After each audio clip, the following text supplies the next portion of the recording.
बिस्मिल्लाहिर्रहमानिर्रहीम। औरतों का टी शर्ट में और पैंट शर्ट में नमाज़ पढ़ना कैसा है? तो दोस्तों, अगर किसी औरत ने टी शर्ट में या पैंट शर्ट में नमाज़ पढ़ी और वो टी शर्ट या पैंट शर्ट इतनी ढीली ढाली है कि उसके पहनने के बाद बदन की साख्त या बदन का कोई हिस्सा ज़ाहिर नहीं होता और वो इतनी मोटी है, यानी टी शर्ट या पैंट शर्ट इतनी मोटी है कि उसके पहनने के बाद जिस्म की रंगत ज़ाहिर नहीं होती और इतनी मिक़दार में है कि उसको पहनने के बाद हथेली, चेहरा और पाँव के अलावा वो चीज़ें सारी चीज़ों को ढांप लेती हो, तो ऐसी टी शर्ट में और पैंट शर्ट में नमाज़ पढ़ना जायज़ होगा। और अगर टी शर्ट पैंट शर्ट इतनी छोटी मिक़दार में है कि उससे औरत का जिस्म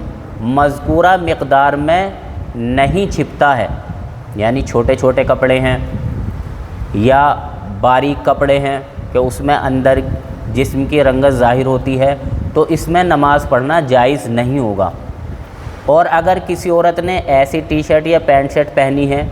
कि जो मोटे हैं और उसमें बदन की रंगत ज़ाहिर नहीं होती और वो बड़े बड़े भी हैं, उन्होंने हथेली, चेहरा और पाँव के अलावा सब चीज़ को ढांक लिया है, लेकिन इतने टाइट हैं कि बदन की साख्त ज़ाहिर हो रही है, बदन के हिस्से ज़ाहिर हो रहे हैं, तो ऐसे कपड़ों में नमाज़ पढ़ना मकरूह होगा।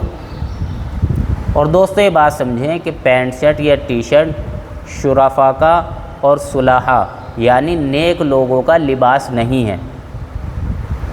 इसलिए ये लिबास मर्दों के लिए भी पसंदीदा नहीं है,